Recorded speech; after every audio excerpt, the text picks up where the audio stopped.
قلت بسم الله الحي القوي الجبار خالق الكون الفسح وقماره، والصلاة تخشى النبي المختار ما شن ربي من سماء أمطاره. وبعدها يا هاجسي لا تحتار، قول ما في خاطرك واختاره. يوم وأنا كنت جازع مشوار لا عند صاحب نأتلي مقداره، قد با يسافر يترك أهله والدار، أودعه وأشوف وش أخباره. وصلت لحارة صديقي محتار، شفت أصدقاء متهاوشين بالحارة ما بينهم يتبادلوا سب العار، وصوتهم عالي يصب قذاره. قلت صلوا على النبي أشدي صار، قالوا بنتمازح، فقلت خسارة أصحاب تتمازح بهذا الإيار، وكل من منكم بيخزق عاره. سكتوا وقالوا لي بكل استحقار ما لكش دخل بعيد بكل حجاره. صبرت رغم القلب ما هو صبار، وقلت أنصح دون ما أفعل غيره. فقلت المزح بالقول البذي فيكم ضار، وتجعل الغيرة بكم منهار. وصح ما لي دخل بس دمي حار، والحرية فعلا خدش عذجاره.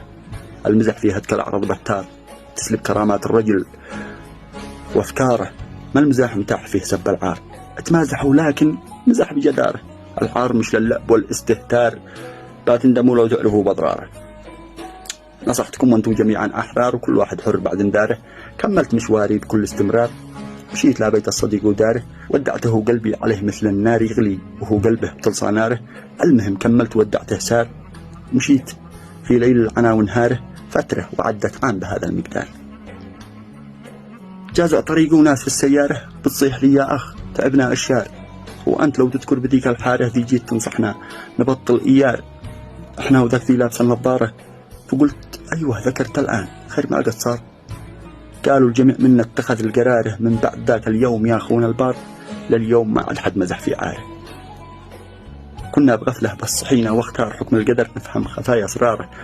شكرا جزيلا لك وتقديري حار، نصيحتك بين الظلام نار.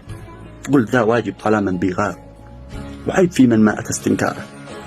النذل فيه اسم الكرامة منهار، والجيد كنزه سمعته وضماره. وتأكدوا أن الزمن ذا دوار، وأن النفس بالسوء هي أمارة.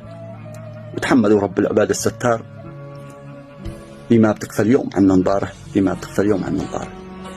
وهذا القصيدة لا به قصة ولا به حد ودعته ولا حاجة، هدفي منها أن أنا أوصل معلومة للذي بيكثر يتسابقوا ما بينهم البين وهم أصحاب وقصدهم مزاح.